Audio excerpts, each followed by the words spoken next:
Bueno, vamos a ver a continuación a la siguiente ponente, que se llama Ana Coto Montes. Ya he hablado de ella, es la persona que dirige el grupo que colaboró con nosotros en ese estudio de biomarcadores. Y Ana Coto es catedrática de Biología Celular en la Universidad de Oviedo y directora del Instituto de Neurociencias del Principado de Asturias, en Europa.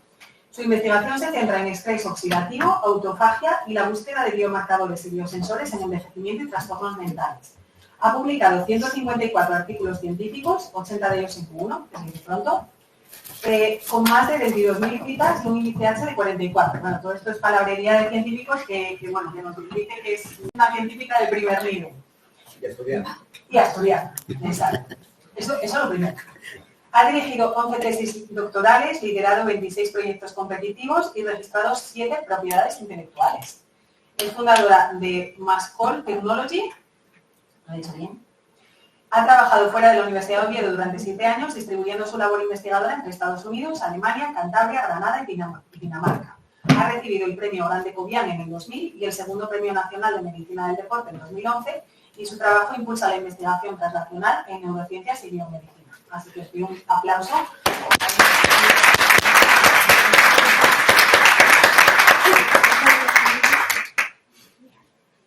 Bueno, antes de nada, muchísimas gracias, no solo por tan amable presentación, sino por permitirme participar en esta jornada, porque siempre es muy interesante, yo creo, el poder presentar los resultados que para nosotros siempre son interesantes directamente a los usuarios de estos resultados. Pero además, quería agradecer otra cosa a María, y es el que hubiese tenido esa visión de futuro al pensar que nosotros podíamos aportar algo en este tipo de estudios, porque fue ella la que nos dijo que podíamos participar y a nosotros que nos coge realmente lejos de nuestro área de conocimiento. Pero sí que hemos obtenido unos resultados que espero poder demostraros que son interesantes y a mí me parecen al menos muy prometedores. A lo largo de todas las jornadas han ido explicando, supongo que muy diversos especialistas, yo solamente he podido escuchar a los dos anteriores, en lo que consiste el síndrome de COVID persistente, todas sus características y desde muy distintos puntos de vista. Yo no sé de COVID persistente, por lo que yo no os voy a hablar de ello. Voy a hablar de lo que creo que necesita el COVID persistente, o más exactamente lo que creo que necesitan los pacientes con COVID persistente. Porque cuando existen patologías de las que no se conoce su base o su procedencia, siempre resulta mucho más difícil el ser paciente y sufrirlas. Y por ello yo creo que lo que se necesitan fundamentalmente son biomarcadores. En este caso no es necesario conocer no es necesario estudiar la etiología, porque todos saben de dónde procede la causa de su síndrome, y es de la infección por coronavirus. Pero sí que hay muchísimas dudas acerca de cuáles son los mecanismos que se dañaron y que se mantienen alterados a lo largo del tiempo, es decir, la patogénesis. Si conociésemos al menos las principales moléculas clave de esos mecanismos, podríamos ser capaces de identificar cuáles son las alteraciones que se están produciendo y con ello, por lo pronto, acercarnos a la posibilidad de llegar a curarnos. Desde este punto de vista, desde nuestro conocimiento de que faltan los biomarcadores para identificar las características moleculares y celulares de la COVID persistente, sabemos que existen una serie de problemas que está sufriendo la población afectada, como el que no se le reconozca su padecimiento, o que cuando el tratamiento se lleva a cabo es un tratamiento sintomático y por lo tanto puede ser variable en función del facultativo que lo realice. Pero además hay una serie de problemas que consideramos muy importantes, pero accesorios a padecer la COVID persistente, y es el que no se pueda equiparar con otras enfermedades en cuanto a gravedad o levedad, ya que no se conocen sus bases, y con ello que haya en ocasiones no suficiente empatía social y en muchos casos variable respuesta laboral por la dificultad que se puede tener para obtener una baja. Pero sin lugar a dudas, lo importante, como comentaba anteriormente, es que no se puede pensar en una cura en estas condiciones. Por eso nosotros creemos que en este panorama que existe actualmente, en este escenario en el que se está desarrollando la COVID persistente, la existencia de biomarcadores podría hacer que mejorase significativamente la situación en la que se encuentran. Y por ello, permitidme que de vez en cuando en mi charla trate de dar lo más pequeñas posibles, de unas píldoras teóricas para que los resultados que nosotros hemos obtenido puedan transmitirles la importancia que, por lo menos nosotros, de nuestra humildad, pensamos que tienen. Y por ello, comenzando desde el principio, les diré que biomarcador es cualquier característica que pueda ser medible y evaluable de una forma objetiva, que definen o caracterizan cualquier proceso biológico normal o patológico. En el momento en el que se encuentra este biomarcador se puede trabajar sobre él. ¿Cuál es un campo en el que se ha trabajado muchísimo en biomarcadores? En el campo de la oncología. Hace ya décadas que en el campo de la oncología existen biomarcadores y como lleva mucho tiempo trabajando con ellos, existen múltiples biomarcadores de muy distinto tipo, tanto proteínas como RNA mensajero, que se pueden medir en distintas formas de conservación del tejido y que no solamente informan en estos momentos de la existencia o no de cáncer, sino incluso de sus subtipos de cáncer, cuál puede ser más o menos agresivo.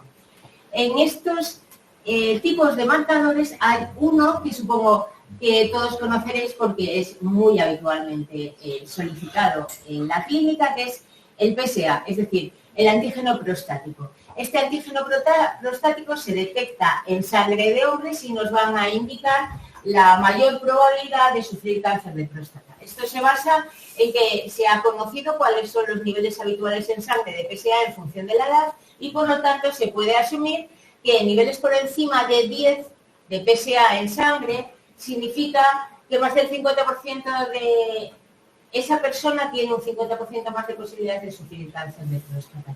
Lo que quería aconsejar en ese dato es que si nos paramos atentamente a pensar en sus características, este resultado sí que es algo controvertido, porque si nos paramos a pensar, si los niveles de PSA se encuentran por debajo de 10, es cierto, esas personas no sufrirán cáncer de próstata en líneas generales. Pero si se encuentran por encima de 10, lo único que dicen es que hay un 50% de posibilidades de acertar, que puede ser que sí, pero también puede ser que no, en un 50%.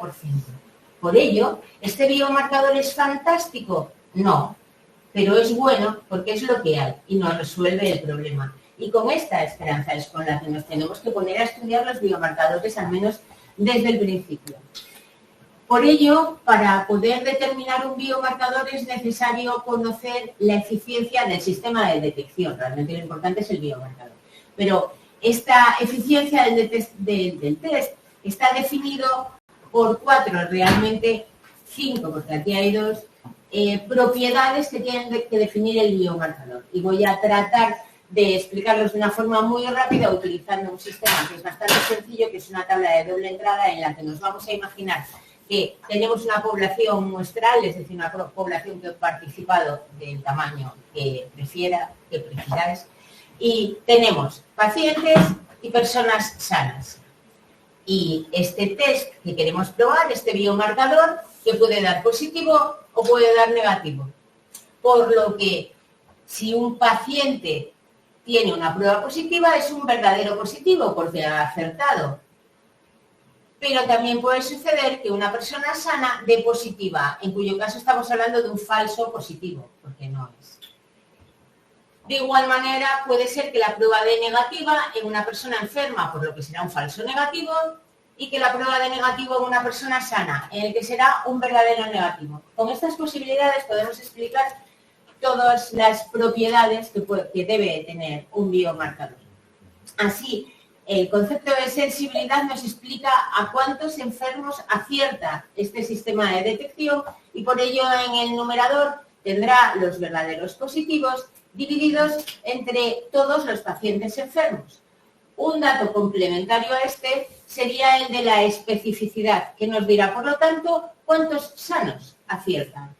Para saber cuántos sanos aciertan, lógicamente tendremos que poner nuevamente en el numerador los aciertos, los verdaderos negativos, divididos entre todos los sanos que participan en el estudio. A partir de estas 2 propiedades, que realmente son las más importantes, podemos pasar a describir el valor predictivo, la capacidad realmente predictiva del biomarcador, y entonces ahora lo describimos todo desde el punto de vista del biomarcador. Y un valor predictivo positivo es la probabilidad que este biomarcador tiene de acertar en los enfermos. Y por ello ahora lo que vamos a poner en el numerador es los verdaderos positivos, aquellos enfermos que dieron positivo, valorados en el total de las pruebas positivas. Y como complementario, el valor predictivo negativo, que nos dará la probabilidad de acertar en los sanos. Entonces, en este caso, pondremos en el numerador los verdaderos negativos, dividiendo entre todos los que han dado negativo. De esta forma hemos descrito perfectamente las propiedades que tiene el biomarcador y tendremos por último el dato de concordancia, que es el éxito del test. Y entonces aquí sencillamente nos dicen todo lo que ha acertado.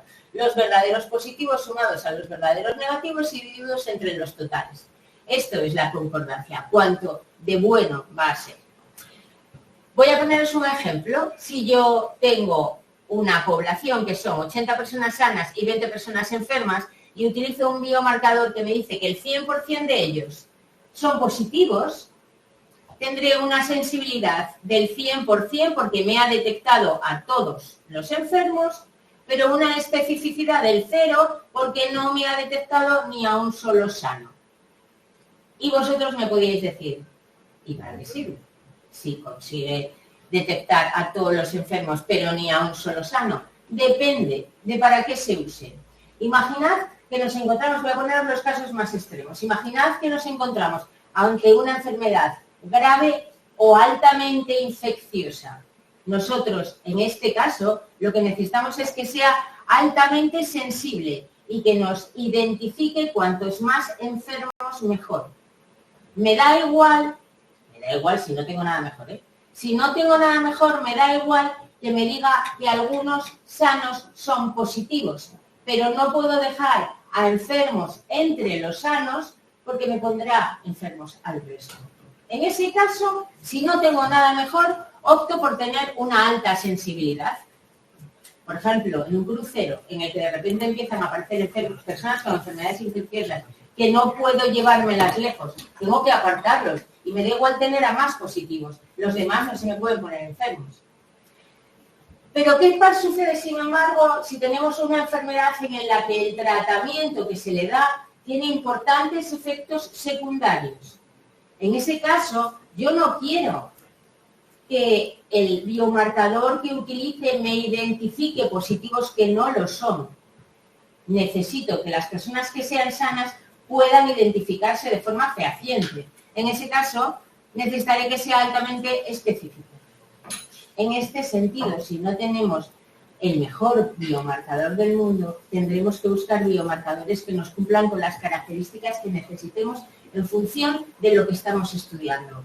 En este caso, nosotros estamos estudiando el síndrome de COVID persistente, que tiene una característica importante desde el punto de vista de los biomarcadores, que es un síndrome multisintomático. Siendo un síndrome multisintomático, es muy difícil que un solo biomarcador sea capaz de incorporar en sus características todos los síntomas que aparecen en distintos órganos. Por ello, ante un síndrome multisintomático sería fantástico que obtuviésemos marcadores de gran sensibilidad, extrema especificidad y un adecuado valor predictivo. Pero lo que debemos de esperar es que sean múltiples, que tengamos varios biomarcadores, al menos que nos puedan estar relacionando un biomarcador con un síntoma, si no conseguimos que sea algún marcador de amplio espectro. Una vez que consiguiésemos esos múltiples biomarcadores, deberíamos de validar los resultados que hemos obtenido en muestras más amplias o en distintas poblaciones, que puedan tener características distintas a la población de la que habíamos partido, características genéticas o alimenticias o incluso farmacológicas. Si obtenemos esos biomarcadores nos pueden ayudar de forma significativa a llevar a cabo un diagnóstico, y cuando diagnostiquemos cuál es la afección, en qué mecanismo, podremos dar lugar a un tratamiento. Puede ser que este biomarcador no nos permita identificar perfectamente cuál es el mecanismo afectado, pero lo que sí que nos va a dar fijo es suficiente información sobre qué mecanismos se encuentran próximos. Nos va a dar pistas muy interesantes de cuál puede ser el mecanismo que se encuentra alterado. Sabiendo todos estos datos, ¿en qué quisimos empezar a trabajar? Se buscan biomarcadores, siempre, a ser posible, provocando el efecto menos lesivo para el paciente. Y por ello se suele recurrir con mucha frecuencia a utilizar las muestras sanguíneas. ¿Por qué? Porque las muestras de sangre son de fácil obtención desde el punto de vista lesivo, no causamos una lesión grave en el paciente, nos va a aportar información sistémica, es decir, como recorre todo el organismo, nos da información de todo el organismo y además se sabe que los linfocitos y monocitos, sobre todo en situaciones de infección, aunque ya les digo que todos los pacientes y controles que participaron en el estudio se les hicieron estudios para saber que no tenían en esos momentos una infección por coronavirus. Pero no hay que olvidar que los linfocitos y monocitos actúan como centinelas en el flujo sanguíneo. Entonces, nosotros cogimos muestras de sangre. Cuando se cogen estas muestras de sangre, ¿qué se hace? Se dividen en las fracciones en las que vamos a querer buscar los biomarcadores. Nosotros siempre hacemos 3 fracciones. Lo dividimos en muestra de plasma, en muestra de eritrocitos y en muestra de células polimorfonucleares, que tienen una cantidad muy pequeñita y que usamos en muy pocos casos. Cuando ya tenemos las muestras de sangre, ¿qué empezamos a buscar? ¿Por dónde empezamos? ¿Qué mecanismo pensamos que puede ser el que se encuentre afectado? Nosotros siempre comenzamos estudiando el estrés oxidativo. ¿Por qué comenzamos estudiando el estrés oxidativo? Porque está presente en cuanto a la bibliografía, referencias y en nuestra experiencia, en casi todas las patologías. Es lo primero que se suele alterar, el nivel de estrés oxidativo. De todas maneras, como está presente en casi todas, en función de la que queramos estudiar, debemos de mirar a ver si existen artículos en la base de datos de biomedicina más importante que es el PAP. Si existen artículos que indiquen que puede ser que esté alterado el estrés oxidativo, entonces empezamos a trabajar con ello. Nosotros encontramos resultados que mostraban que el oxígeno se veía alterado, dando lugar a la formación de radicales libres. ¿Qué son radicales libres? Son unas moléculas que en su último orbital tienen un electrón que no tiene pareja, por lo que intenta es obtener esa pareja en alguna de las moléculas que se encuentran alrededor. El problema es que cuando consigue ese electrón que le falta o lo cede, daña las moléculas de alrededor. Como en el organismo se sabe que pasa eso, existen también una serie de antioxidantes que los neutralizan y entonces lo que nos encontramos habitualmente es en una situación de equilibrio. ¿Qué antioxidantes son? Son muchísimos antioxidantes. No voy a daros la lata con todos los antioxidantes, solamente os voy a explicar esto porque lo vamos a necesitar en los resultados. Los principales enzimas antioxidantes son la superóxido dismutasa y la catalasa, porque consiguen coger un radical superóxido, transformarlo en peróxido de hidrógeno mediante la superóxido dismutasa y este peróxido de hidrógeno se va a transformar en agua, es decir, va a quitar el problema mediante la catalasa. Entonces, si este sistema funciona, es perfecto, porque me quita los radicales libres y me da agua. El problema es que tiene que funcionar de forma balanceada. Si subo la superóxido dismutasa, tengo que subir la catalasa. Si no pasa así, este balance desaparece y se rompe. Y podría suceder que la superóxido dismutasa crease más peróxido de hidrógeno y con ello radical hidroxilo, que es todavía más tóxico que el primero. Por lo que, si se rompiese el equilibrio, tendríamos un problema. Por eso es importante que se mantenga el equilibrio. Muy bien. Si mantenemos el equilibrio, si tenemos los radicales libres y la defensa antioxidante balanceados, todo está protegido y no hay ningún problema. Pero si existe una patología, lo que sucede es que los radicales libres se incrementan, los antioxidantes no son capaces de proteger y si no son capaces de proteger, los radicales libres lo atacan todo. Atacan ADN, atacan lípidos y atacan proteínas y pueden acabar destruyendo la célula por completo. Bien, ¿qué sucede en el caso de la infección por coronavirus? Pues se sabe que hay radicales libres.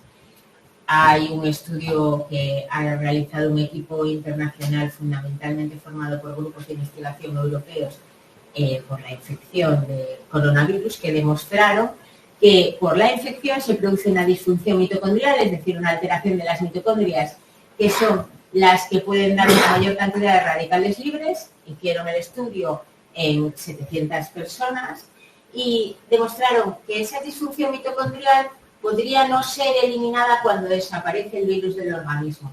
Y entonces ese daño en las mitocondrias se podría mantener en una serie de estructuras tan importantes como el corazón, el riñón, el hígado y ganglios linfáticos. Por lo tanto, parece que ese estrés oxidativo existe. Por lo que pedimos el comité de ética, fue aprobado y comenzamos nuestras aproximaciones.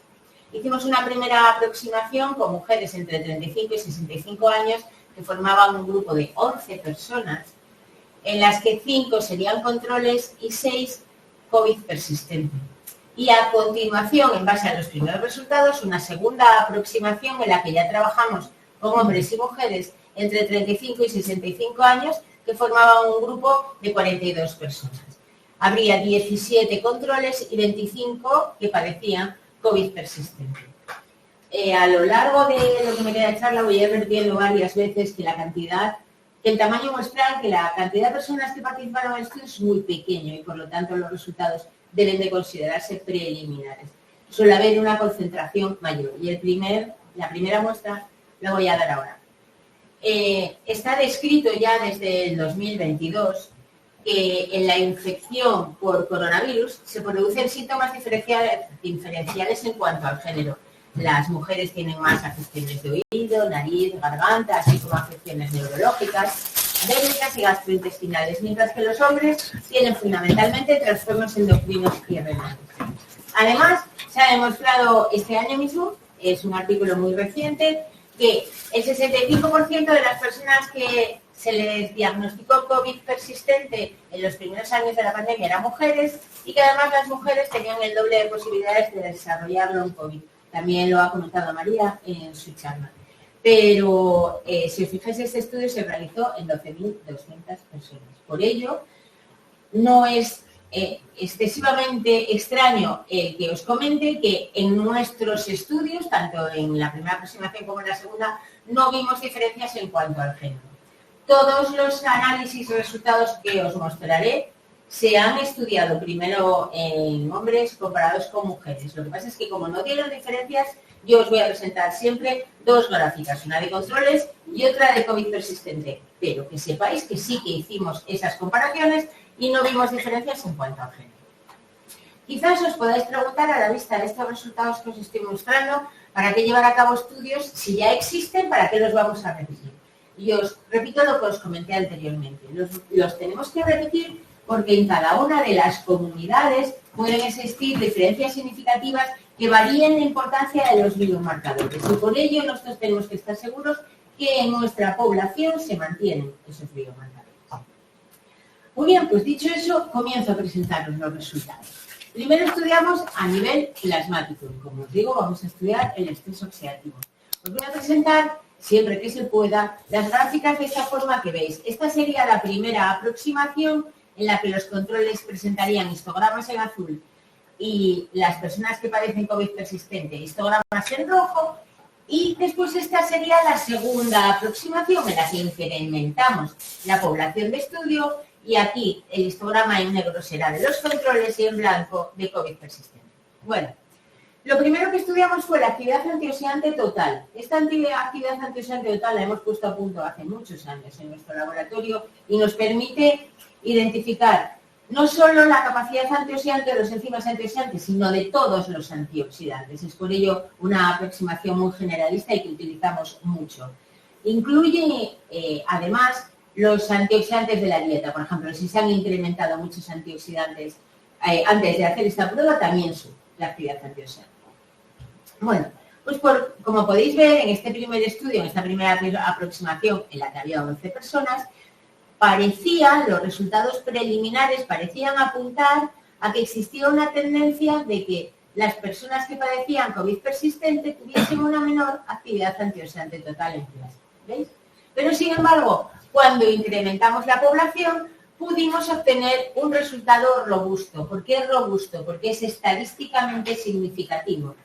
Y desde el punto de vista estadístico, si en biología obtenemos un resultado con diferencias significativas, indica que esa población puede ser muy pequeña, pero es suficiente para dar diferencias entre los dos grupos.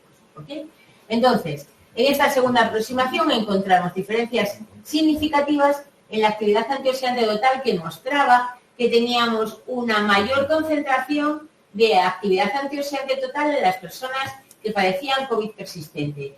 Existen varios artículos que muestran que se incrementa la actividad antioxidante total ante situaciones perjudiciales o patológicas, y nosotros ya hemos tenido 2 artículos anteriores en las que en otras situaciones encontramos también este resultado, porque como se incrementan los radicales libres, el organismo trata de incrementar al máximo su actividad antioxidante total a ver si es suficiente, ¿ok? Entonces, lo que estudiamos a continuación fue si los antioxidantes no fueron suficientes, quedaron radicales libres que habrán dañado algo. Y por ello estudiamos la lipoperoxidación en plasma, seguimos estudiando en plasma. En la primera aproximación parecía nuevamente que existía una tendencia a que se redujese la lipoperoxidación en COVID persistente, pero no. Cuando hicimos la segunda aproximación vimos que realmente no había diferencias entre los 2 histogramas, que los resultados quedaban exactamente igual, que no había diferencias significativas. Esto era llamativo porque en la infección, en los primeros momentos con coronavirus, se había demostrado que la lipoperoxidación era un adecuado marcador porque se había visto que se incrementaba en las personas que tenían esta infección, por lo menos eso se había visto en el 2021. En el caso de la COVID persistente no se ha encontrado ningún resultado de este tipo, no se ha hablado de la lipoperoxidación, solamente indicaron que se producía una alteración lipídica, que es distinto. Lo que se ha visto es distinta concentración de lípidos, no de lípidos dañados, sino de lípidos. Decidimos entonces pasar a eritrocitos. ¿Por qué? Porque es una muestra abundante, existen muchos eritrocitos en las muestras que utilizamos, es fácil de obtener por las razones que pusimos antes y que no eran lesivas para el individuo. ¿Qué problemas tienen los eritrocitos? Los estudios en eritrocitos no suelen aparecer en estudios epidemiológicos, porque en estudios epidemiológicos, como se trabaja con muchas personas, se suele trabajar fundamentalmente, no exclusivamente, pero se suele trabajar fundamentalmente con encuestas. Entonces, el llevar a cabo estudios de biología celular o molecular es extraño. Entonces, con ellos no se puede comparar y además no suelen utilizar eritrocitos, entonces tenemos menos capacidad comparativa. De todas formas, estudiamos primero la lipoperoxidación. Esta es la primera aproximación y esta la segunda, como os comentaba. En la primera aproximación parecían preliminares tendencias pequeñitas de que quizás en el COVID persistente fuese mayor, pero nada que ver con en la segunda aproximación, en la que nuevamente encontramos resultados estadísticamente significativos, en los que se veía que las personas que padecían COVID persistente tenían un mayor daño lipídico en los eritrocitos. Este resultado fue interesante porque concordaba con lo que anteriormente se había demostrado en el 2021, al menos en el caso de la infección por coronavirus, que indicaba que el LPO podía ser un marcador. Bueno, pues en este caso parece también que podría ser un adecuado marcador. Y en eritrocitos estudiamos aquellos enzimas que os comentaba, los enzimas que eran más importantes en la defensa antioxidante. La superóxido dismutasa y la catalasa en una primera aproximación y la superóxido dismutasa y la catalasa en la segunda. Como podéis ver, la superóxido dismutasa no dio diferencias ni en la primera aproximación ni en la segunda, pero sí la catalasa. Incluso con 11 personas solo, la catalasa presentó diferencias significativas, mostrando claramente que se incrementaba su actividad en el caso de las personas que padecían COVID persistente. Incremento en la actividad que se siguió manteniendo cuando incrementamos la población en la segunda aproximación. Por ello, la catalasa parecía por lo menos un potencial potente biomarcador. Estos resultados serán difíciles de explicar, En nuestra experiencia y en la experiencia de muchos otros investigadores, cuando aparece una patología, lo que se suele dañar es la superóxido dismutasa, que se incrementa, pero no la catalasa. Es extraño porque, como comentaba al principio, el que incrementemos la catalasa lo único que hace es que produzcamos más agua, pero si no tenemos peróxido de hidrógeno no tiene nada que producir. Entonces es un resultado extraño. Nosotros habíamos encontrado subidas de superóxido de dismutasa ya en 2 artículos previamente, pero no de catalasa. Buscamos otras bibliografías y hay bibliografía contradictoria. La mayor parte de la bibliografía dice que no cambia. Pero hay un estudio del 2025 que tiene una población interesante porque se parece a la nuestra, en la que habla del descenso de las dos. Entonces es difícil buscar equiparaciones, como decía, comparativas y por lo tanto discutir. Pero desde el punto de vista del funcionamiento de un biomarcador, podría ser un potencial biomarcador. Y después el ATP, que cuando habías preguntado lo del ATP, quería yo contestar, pero dije, bueno, nada, ya contesto después.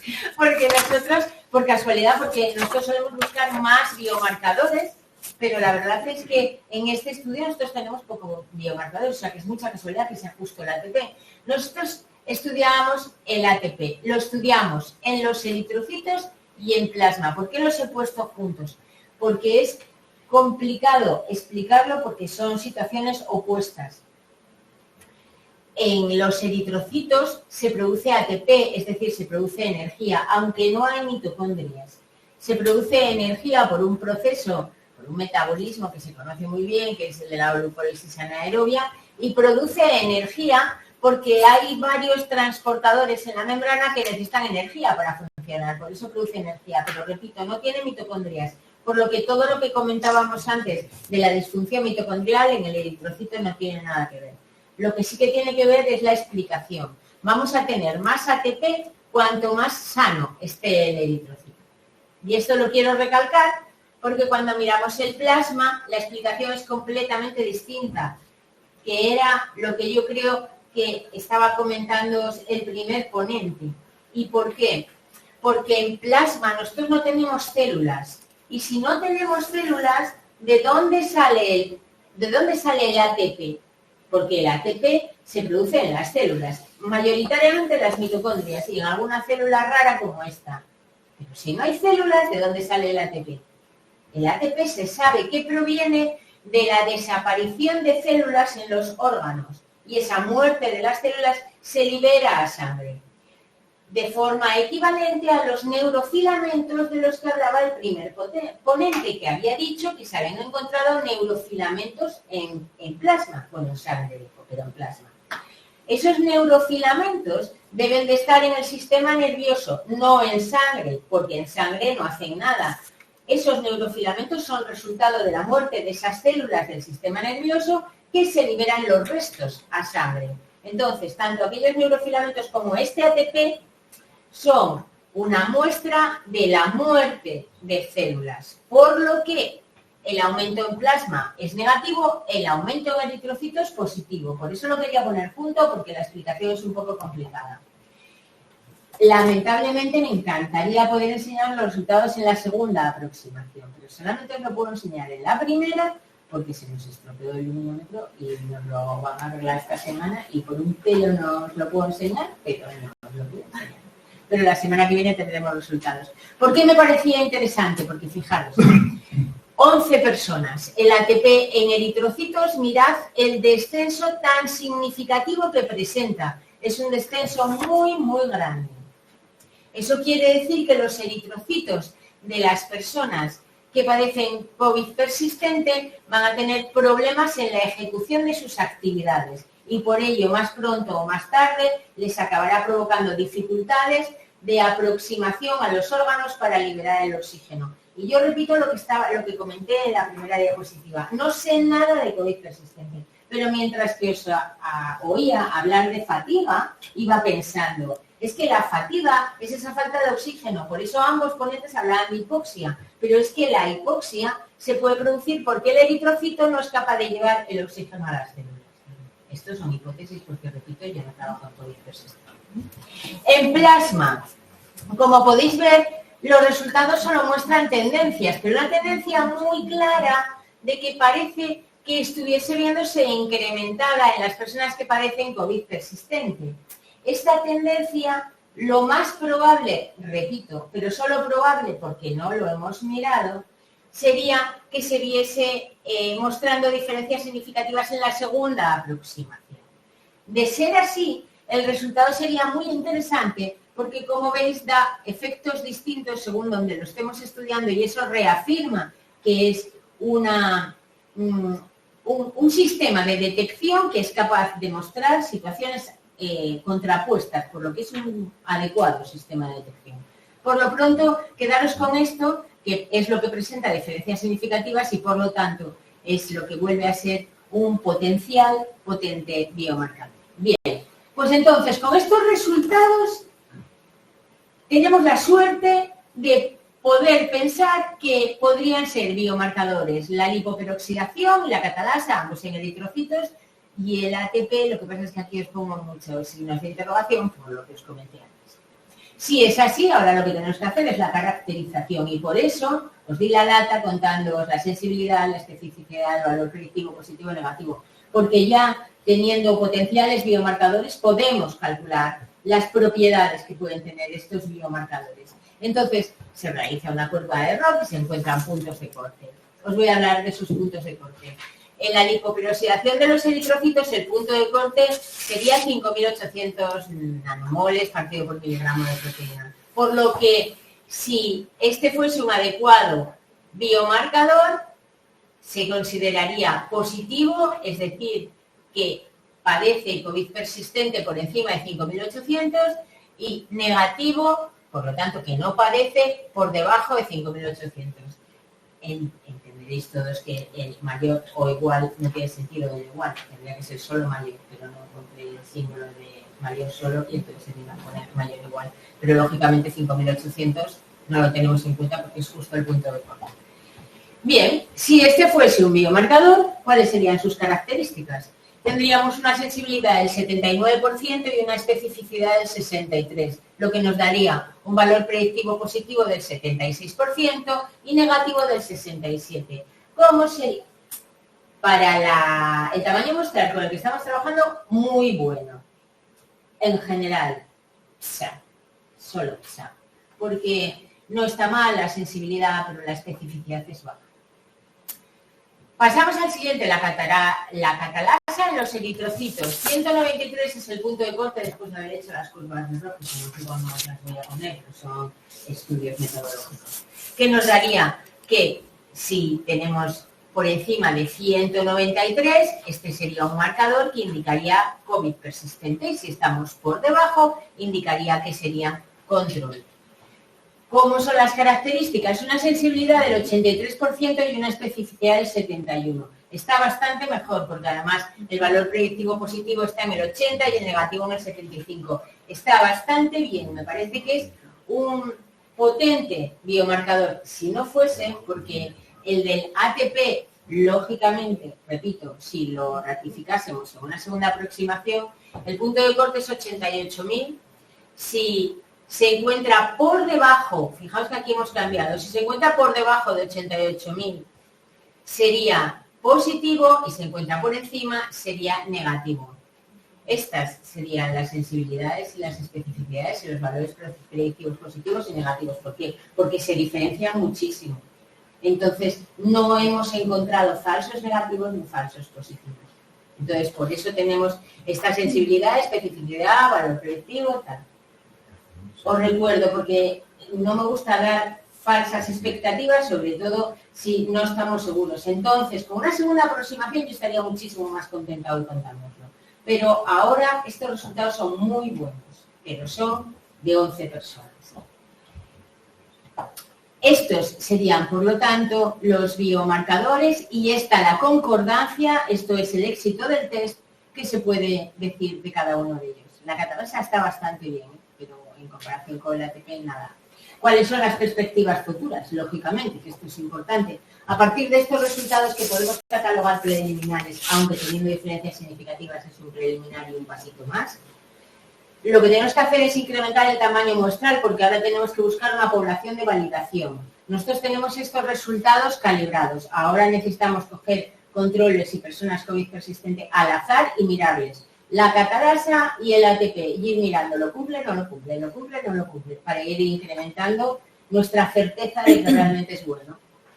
Y después incrementar esos resultados con todos los que ha comentado la doctora González Nosti sobre perfil cognitivo y así podríamos hacer un análisis multifactorial. Recordando que comentábamos antes que era un síndrome multisintomático y por lo tanto se iban a necesitar múltiples biomarcadores. Si estos marcadores se encuentran tan alejados en las áreas de conocimiento como son los que lleva María y los que llevamos nosotros, es bastante más fácil que esos biomarcadores sean potentes porque ocupan un espacio más amplio de áreas de conocimiento.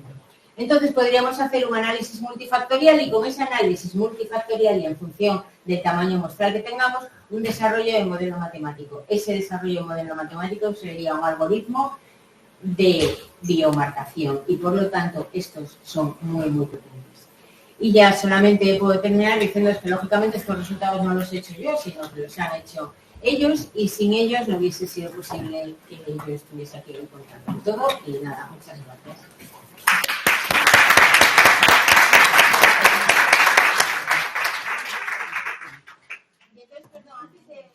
María, pregunte, yo te contesto lo poco que voy a preguntar. Y si no te estoy contestando lo correcto, me dices, claro, tú estabas hablando de ejercicio.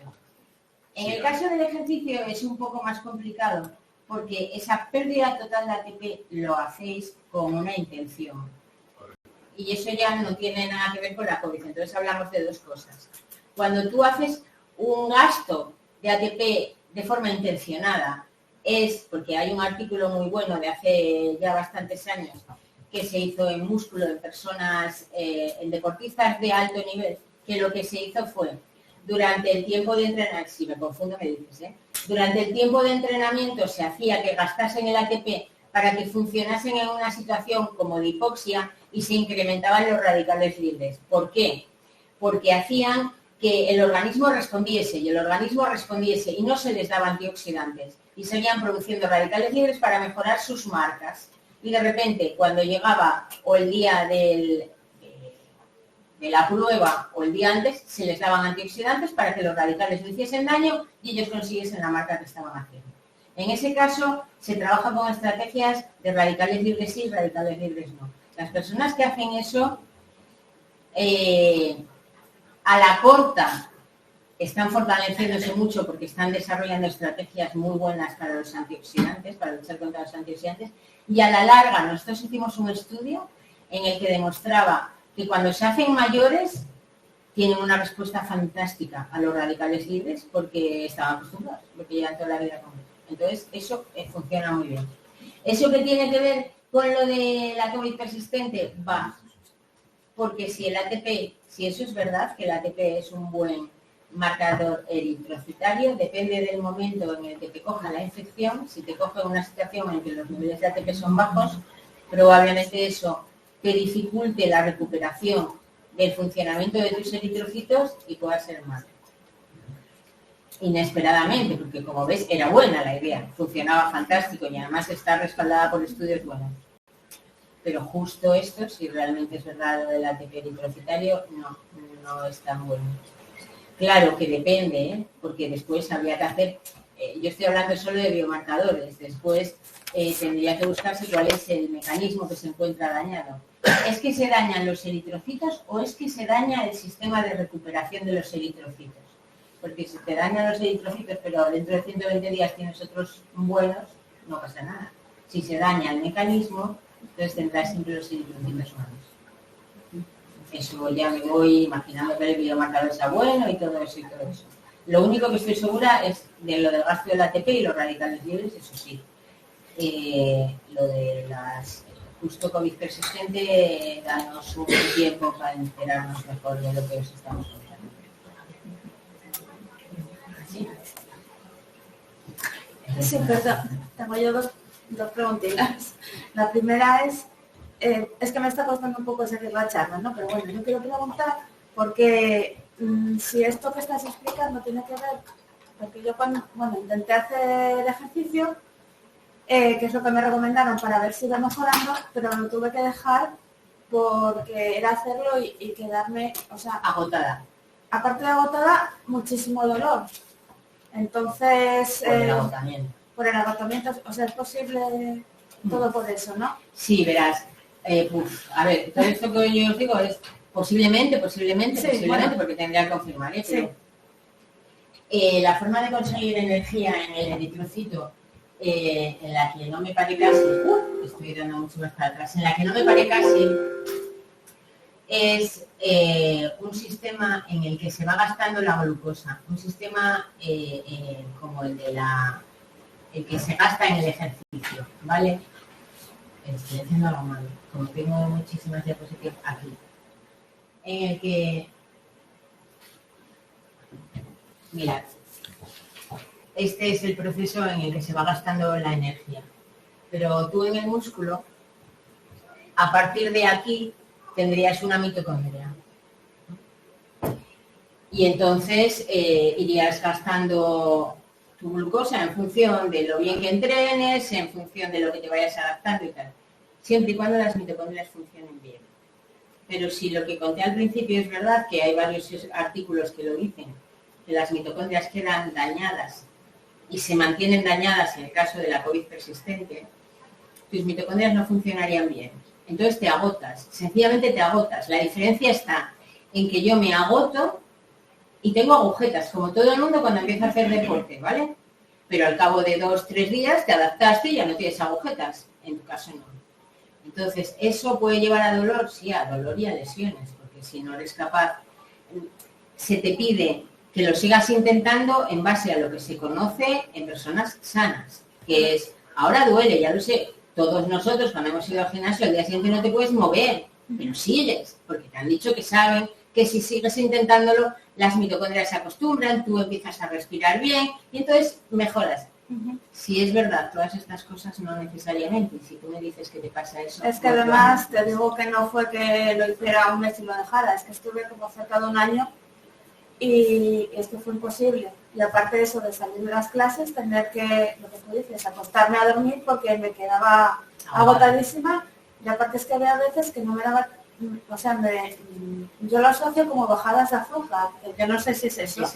Es eso, ¿no? Porque sentí la necesidad de repente, tengo que comer un chocolate, tengo que comer algo dulce porque, o sea, empiezo a temblar, empiezo como a ponerme nerviosa y tengo que comer para restaurar. O sea, Eso es específicamente en el músculo, ¿vale? Pero si fuese verdadero marcador el eritrocito, también podría ser porque no te llega bastante oxígeno y como no te llega, sigues es que también va asociado a la mitocondria, como lo que comentábamos antes. En una prueba de esfuerzo que me hicieron en el Lucas sí que salía que eso, que no me llega bien el oxígeno a los músculos. Entiendo que está todo entonces.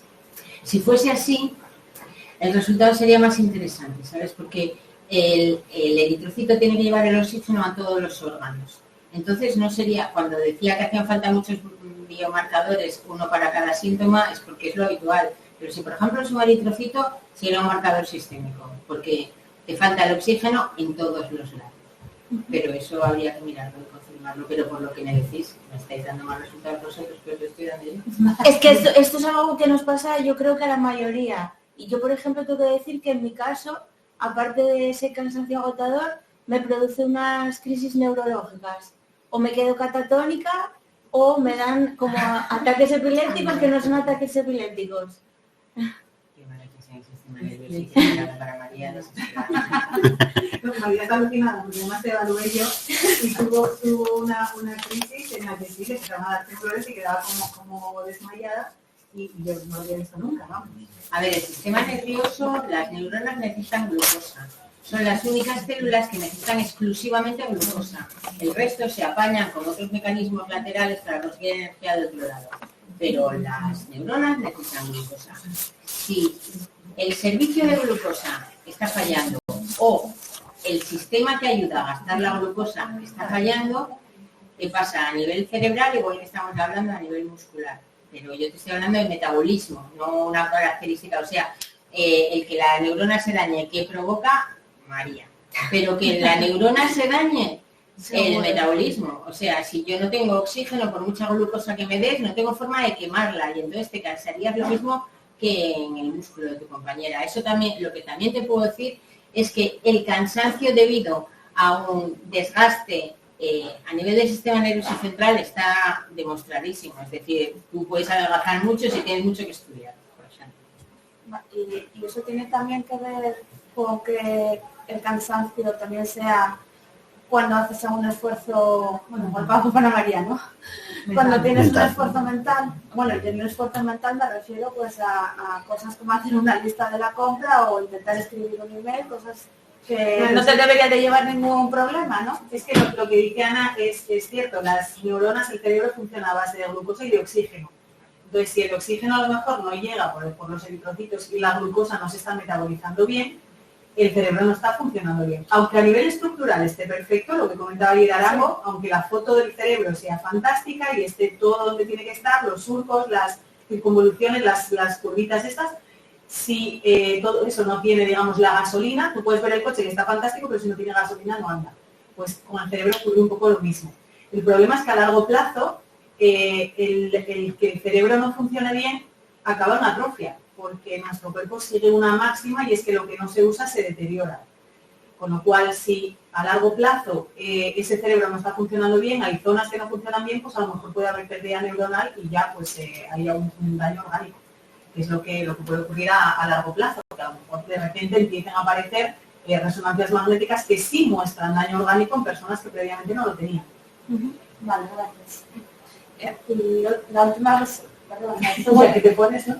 no, perdón, sería algo más que quería preguntar. Sí, no, pero Vale, no, solamente es que me dice mi compañera por explicarnos un poquitín lo que los gráficos es por arte de araña, por ejemplo, los colores, un poquito que si estás... Los gráficos que se hacen después a nivel descripción, yo eso no sé, ¿tú sabes eso? Bueno, es comparar, hay un superpuesto igual que lo que puse yo antes. O sea, si estás tan cerca del centro, que es peor.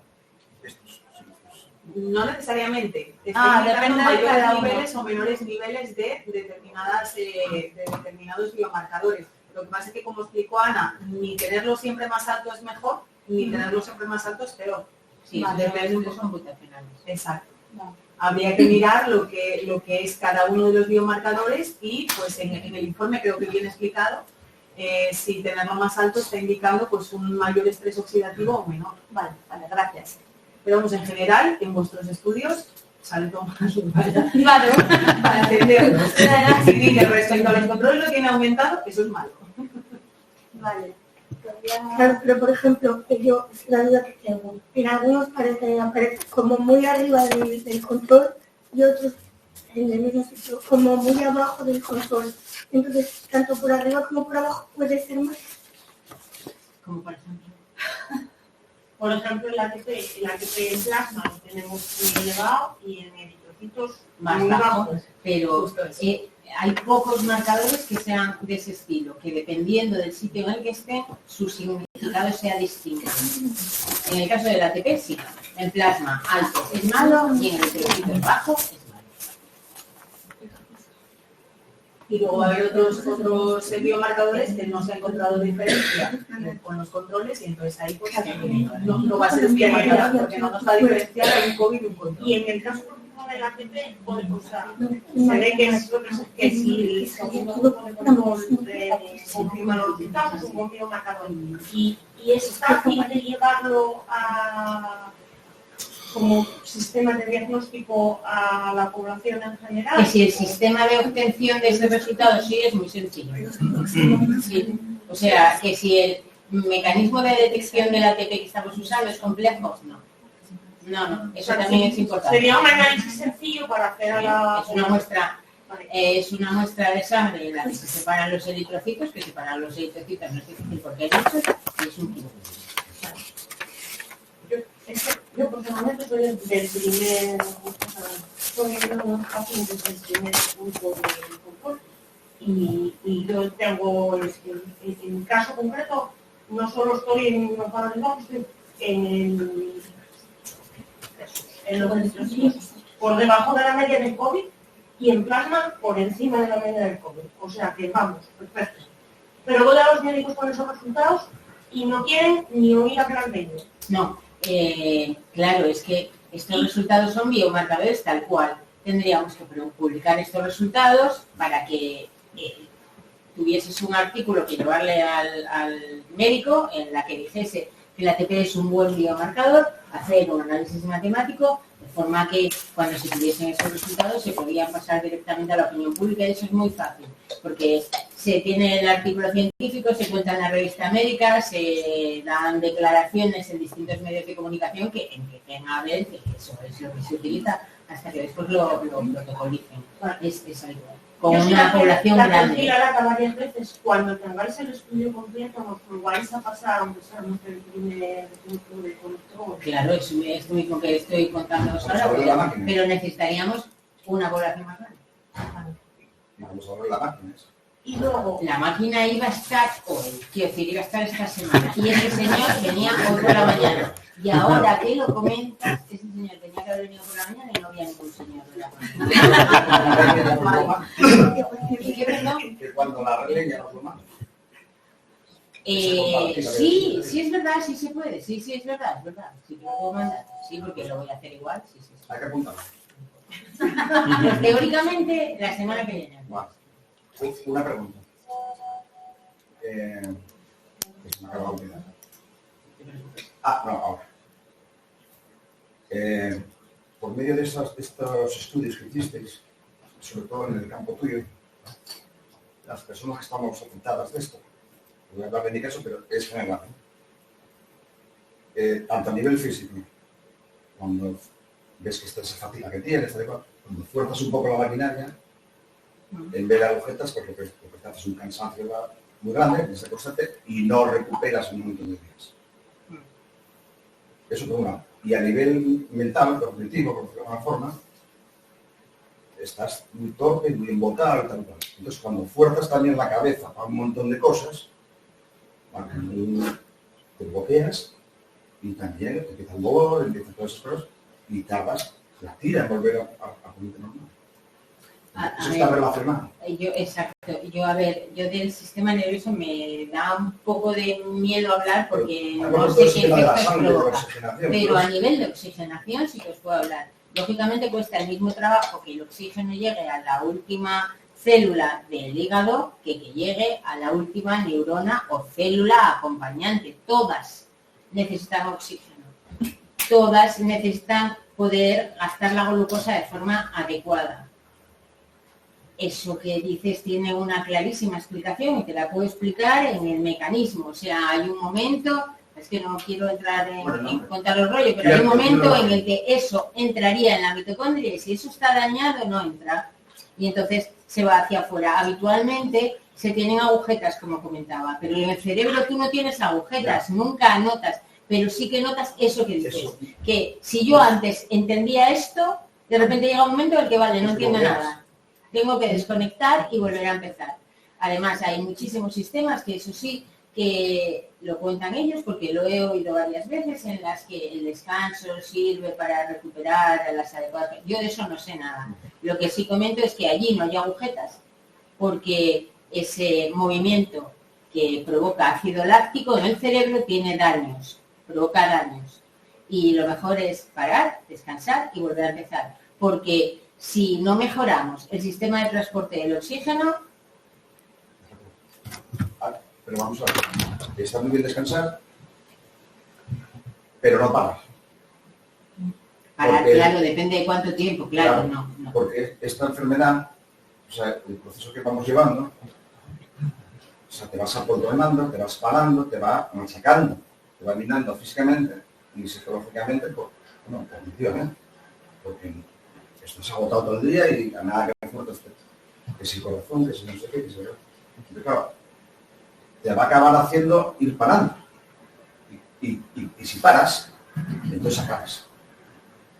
Entonces quiero decir que, no sé cómo explicarlo. No, pero te estás que la forma de intentar salir para adelante es que cuando te recuperes, ir poco a poco un pelín. Sí. Y a nivel cognitivo, pues una especie de rehabilitación. Es que yo no sé si el cerebro es plástico, ¿no? Y puedes compensar unas cosas con otras, pero claro, es que si no haces nada. No, pero lo que sí puedes hacer es mantener una actividad vital. Eso. Sí, es que lo que estás contando es un caso parecidísimo a una línea de investigación nuestra estable es el envejecimiento. Eso que estás contando es un caso típico de las personas mayores.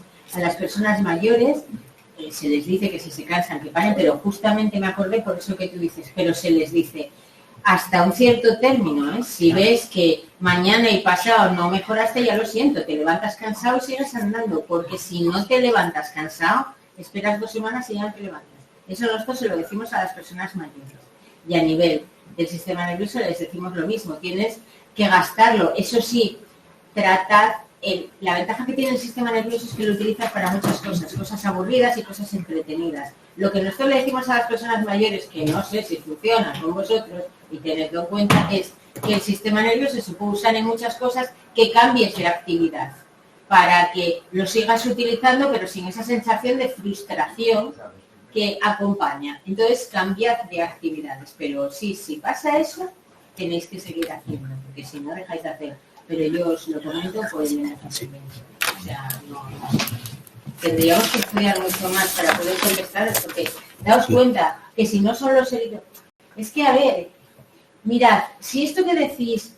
Es que no estaba preparada esto.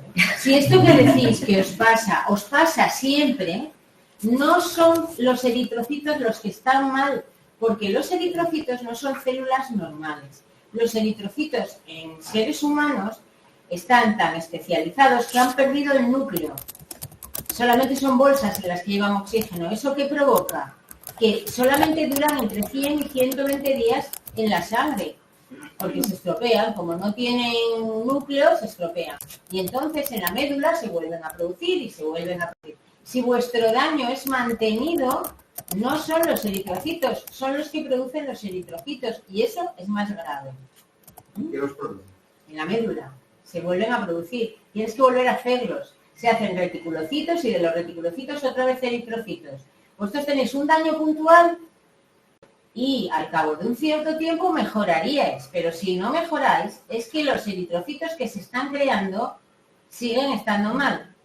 Entonces, eso es un problema más grave. Bueno, vamos a mejorar. ¿Hay alguna manera, pero perdón, que saber de dónde viene el daño para mejorar? Pero vamos a mejorar. Claro.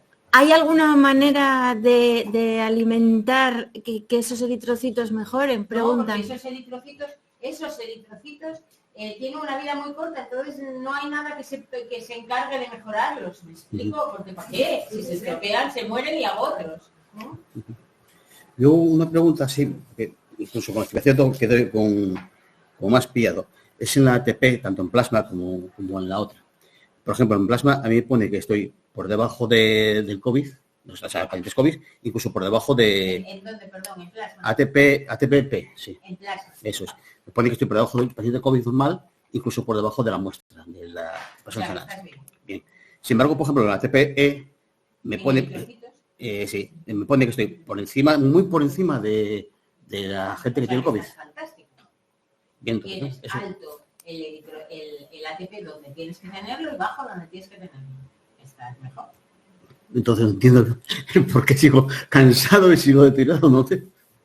Ya, eso es importante, pero para eso quiero decir, por un lado tenemos que buscar biomarcadores. Los biomarcadores no son adecuados al 100%, ¿de acuerdo? Puede haber casos así.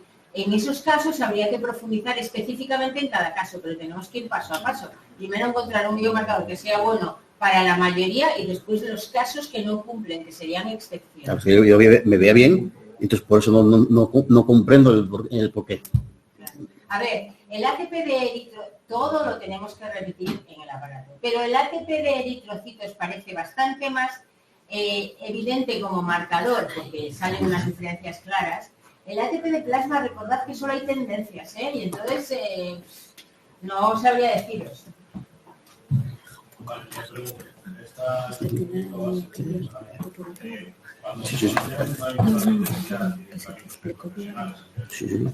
estoy perfecto. Lo que hacíamos eran seguimientos para llevar un poco de pulsaciones, nivel de oxidación, niveles de cosas. Yo tengo estos también. Ahora, hagamos lo mismo, pero a los niveles que se Móvil, Pero sin entrenar, no sí, sin entrenar.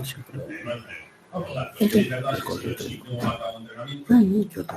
para poder estar activo. Vale. Si ya no a alto nivel, sino... Vale. El entrenamiento que damos es caminar básico. Vale. Yo no llego al nivel de nervios, agujeras. Claro, pero porque vienes de una persona entrenada. porque no llegamos a unos niveles de ejercicio, digamos, lo suficientemente Claro. intensos como para poder tener unas agujetas del tipo que sea. Pero antes sí. Antes sí hacías ese ejercicio intenso. Antes sí. Vale. No, ahora no tengo... Entiendo, por eso no tienes agujetas. Claro. Pero la cara que tengo con los médicos desde el principio, es lo que yo decía a ellos. Ellos me miran la sangre, me miran la saturación de oxígeno en sangre y me dicen, pues está bien. Esto va a guiar que la circulación de sangre esté bien y el problema sea a nivel muscular. O sea, perdón, a nivel celular. No creo. Lo que tú tienes es análogo a lo que contó María antes, que yo no lo sabía si no lo hubiese oído. Lo que tú decías es que se hacían pruebas a personas que tenían pruebas que se comparaban con niveles normales de personas que por su capacidad tendrían que tener una prueba superior. ¿Me explico? Sí. Tú quiero decir, a lo mejor ese ejercicio que tú haces y que tú no puedes superar sería ridículo antes que entrenabas. Y tú de lo que te quejas es de que lo que yo hacía antes ahora no puedo. No, yo no entro, porque, a ver, lo que sí es evidente es que yo, por ejemplo, subir estas escaleras no puedo. Para subir aquí, debo buscar un ascensor porque si no subo. Cuando llego aquí estoy muy mal. Entonces, ¿cómo te van a decir con tu edad que tienes unos niveles normales? Solo lo dijeron la escuela de esfuerzo y no la pasé. Ninguna de las dos. Entonces, tuve una discusión bastante gorda con la señora que estaba ahí. Y luego la siguiente dice, no, es que te la saturación de oxígeno en sangre y está bien. pero es que la saturación de oxígeno en sangre y con tu edad, si baja de 98, es una cosa muy Te lleva a preocupante. 96. A día de hoy está en 98 o 92, pero normalmente... 98 lo tienen los señores con los que nosotros trabajamos que no tienen menos de 75. Pues lo puedes explicar a la señora que me tocó. Es más, aquí en el hospital hay un doctor de neurología, de neumología, perdón, y consideraba que todos los niveles son normales. Hasta que un día tanto le acababa, porque soy muy pesado y tengo bastante más genio, me puso a subir, por el dentro de Luca, me puso a subir escaleras. Cuando él tenía las pulsaciones normales, yo las tenía 220. Estamos hablando de una persona de unos 51 o 60 años. Cuando él ya tenía las pulsaciones recuperadas, yo seguía en 180. Y una hora más tarde seguía en 180. ¿Y qué explicación dio? Explicación, dice, no sé qué pasa. De hecho, me dieron la tarde de neumología hace 3 meses. Y la guerra que tengo con ellos es que siempre me miran lo mismo. Si tú me miras la situación en sangre, siempre doy bien, será que el problema no está en la saturación en sangre. Será que el problema viene, yo siempre he dicho desde el principio, porque los síntomas son exactamente iguales, o por lo menos yo los percibo iguales que cuando hacía ejercicio para la intensidad, esos minutos después, cuando se produce la hipoxia y se produce la, digamos, no me acuerdo si es la palabra ahora mismo, cuando el cuerpo baja el nivel de rendimiento, incluso me cuesta pensar, pues yo esos síntomas ya los conocía. Y los síntomas son los mismos, la percepción es la misma. No digo que sea que yo tenga razón, pero sí digo que es un aproximado. Entonces mi guerra siempre fue desde el principio del ATP. Y de hecho, la única persona que me dijo que podía tener razón hasta que me pusieron en contacto con María es la señora. El resto de médicos me decían, esos son confabulaciones. ¿ATP? Sí, eso no lo han dicho. Y medicina interna, estoy pendiente de entregarles el informe, de decírselo a la señorita y decir, mira, de todo esto que me decías tú de las menciones, de la Universidad de Oviedo para ver. Entonces, la pregunta es, esto que estás explicando, de los eritrocitos y demás, el problema de la prueba de sangre, ¿seguiría dando oxígeno, el nivel de oxígeno correcto en sangre? Sí, no veo por qué no. Sí, entiendo perfectamente. Sería correcta, pero seguía teniendo el problema subyacente. Sí, supongo, porque mira, el ATP no sé, el eritrocito no te funcionaría bien, ¿vale? Pero la saturación de oxígeno lo único que te mira es los niveles de oxígeno en sangre.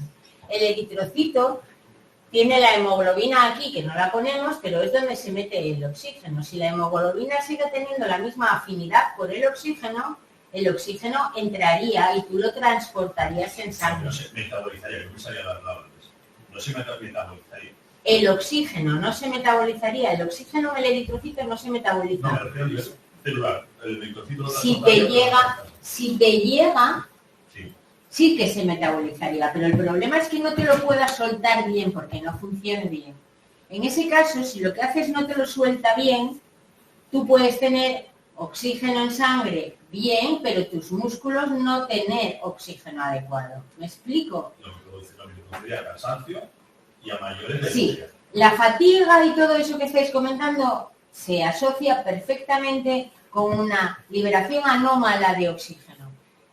Respecto a lo que tú me preguntas, yo creo que el que no liberes bien el oxígeno no se demostraría con la saturación de oxígeno, porque tú tendrías los eritrocitos llenos de oxígeno, pero no los podrías liberar. Aquí hay unos canales que están relacionados, es un poco complicado, pero están relacionados con que tú llegas a la célula, el eritrocito llega a la célula y la célula le da el anhídrido carbónico, que es el desecho, y él le cede el oxígeno, ¿de acuerdo? Y entonces ese transporte está asociado con estos transportadores que hay aquí. Si algo de ello no funciona, no es capaz de dejarlo y coger lo otro.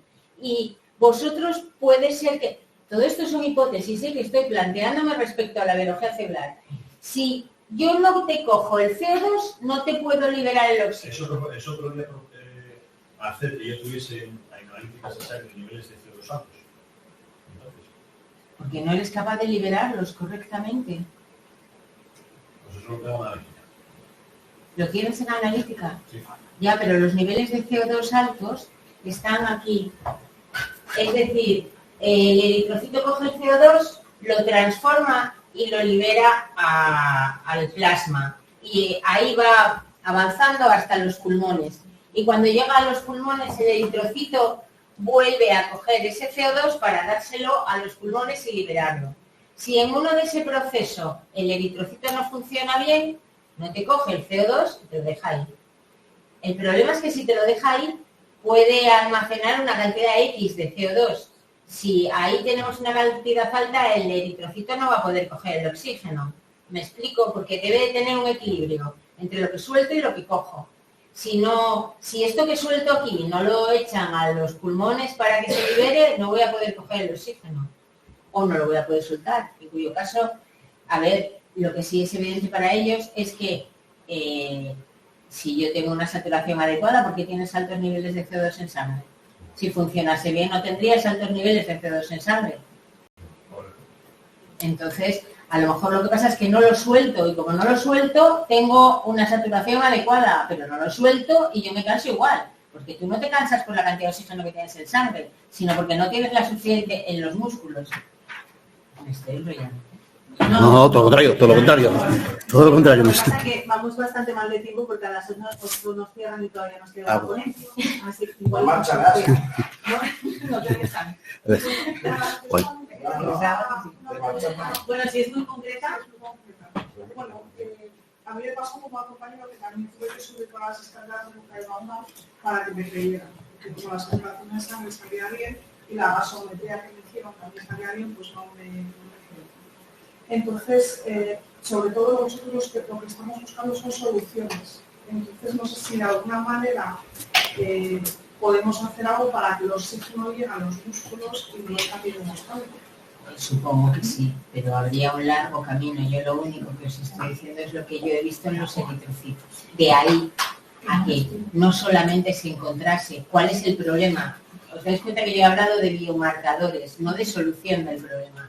¿El biomarcador para qué sirve? Oye, para que nos estamos planteando que quizás sea el eritrocito. De ahí sería ver qué tiene mal el eritrocito. ¿Es que no suelta el oxígeno? ¿Es que no libera el CO2? No lo sé. Y cuando se supiese eso, la solución. Y bueno, por último, si un tratamiento con una cámara hiperbárica de una cámara hiperbárica no sería algo que pudiese utilizar todos, porque las cámaras hiperbáricas son carísimas y rarísimas, y habría que hacer estudio en cámara hiperbárica. O sea, no te podría decir exactamente, otra vez te vuelvo a lo mismo, porque yo sé que ese marcador es bueno, pero no sé qué le está pasando a los eritrocitos. Entonces, hasta que no supiésemos qué, sería osado por mi parte decirte, oye, pues parece ser que habría que... transmisión te puede ayudar. ¿Cómo? una dieta. Pues mira, yo te diría en general que sí, porque va mejorando los radicales libres, porque los neutraliza, pero si el problema es que realmente no es capaz de liberar el oxígeno, no, el antioxidante no te va a hacer nada.